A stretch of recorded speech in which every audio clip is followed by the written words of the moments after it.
I'm a woman herder and have 6 daughters, 2 sons, and 17 grandchildren. My husband died years ago, and ever since I have been the head herder for several herder groups. I used to move a lot for herding, and now I live in the outskirts of Ulaanbaatar because I'm closer to markets and my grandchildren are closer to schools.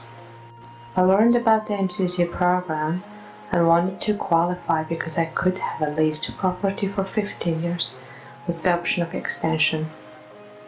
In order to qualify, I had to show records of my herds and had to sell some of them off. This was beneficial because many of them were dying due to harsh winters. I can invest in this land and have a permanent place to live in for the next 15 years and possibly longer.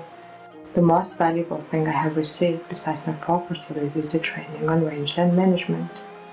I learned how to take care of my soil, grow plants, milk my cows, build shelters for the animals, and have a well so that they can have water to drink off of.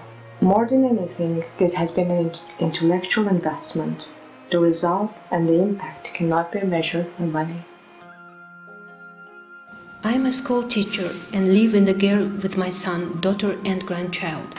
My husband died unexpectedly in 2011 due to health reasons. This impacted our lives in many ways and I had to find ways to save money. I heard that the Clean Air project was coming into my district and I found out that a new stove could help decrease my fuel costs.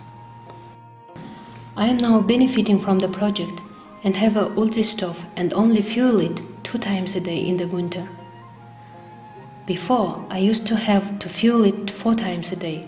In my calculations, I have saved over 50% in coal compared to last year. In addition, I have a vestibule given by the project at the entrance of my Ger that helps retain even more heat. There is less smoke in the house, my grandson is coughing less, and I can see health improvement thanks to this new stuff. I wanted to get vocational training after high school because I could start working in only 2.5 years and get an income. My parents are in the textile industry and helped me to decide to go into weaving. As part of the program, I interned at Gobi Kashmir, the largest cashmere company in Mongolia that has over 1,300 workers. I have been working here for 2 years now and I'm very thankful. I am going to continue studying while working and get my degree as an engineer to continue growing at Gobi Kashmir. I am here standing with my teacher and new boss. I am very thankful for the opportunities MCC has given me. The difference with the training we are getting is that it is based on the demand of the private sector and the curriculum is developed with their input. We are assured a job after training. Today I received my owner certificate for my property. I was a herder and moved close to the city because there are better schools for my son. The life of a herder can be harsh. I accessed the loan by using my livestock as an asset. With the loan, I bought the land and built myself this house for my son and I. To register my property, I had to go to 3 different offices. This process took 4 months. I also have a store built into my house, which is where I work. I learned through the MCC Property Rights Project that I could register my property and have ownership over it. I got my title by going to only 1 office and got my title in 20 days. Since I no longer have livestock, I can use this title to access more loans that will help me get more product to sell at my store. I am confident in my future. I have a house. I will use my title to get a loan to expand my store and eventually will get a car to be able to visit my parents more easily. I am a doctor at a family health clinic in Ulaanbaatar that serves 9,500 people.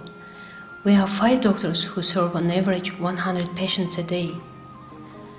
Mongolia has a very high incidence of non-communicable diseases, which includes cancers, cardiovascular diseases, and diabetes. All these things can be prevented. Changing mindsets is sometimes the hardest part. Change is happening in Mongolia thanks to advocacy and training from MCA. Instead of patients having to go to specialty doctors, they can now come to these family clinics and get treated and learn how to prevent diseases. Patients over 40 are the target audience and they get SMS texts alerting them when they are due to go to the doctors. I am now better trained and confident in how to provide preventive care. More patients are preventing diseases which will help them live longer and healthier lives.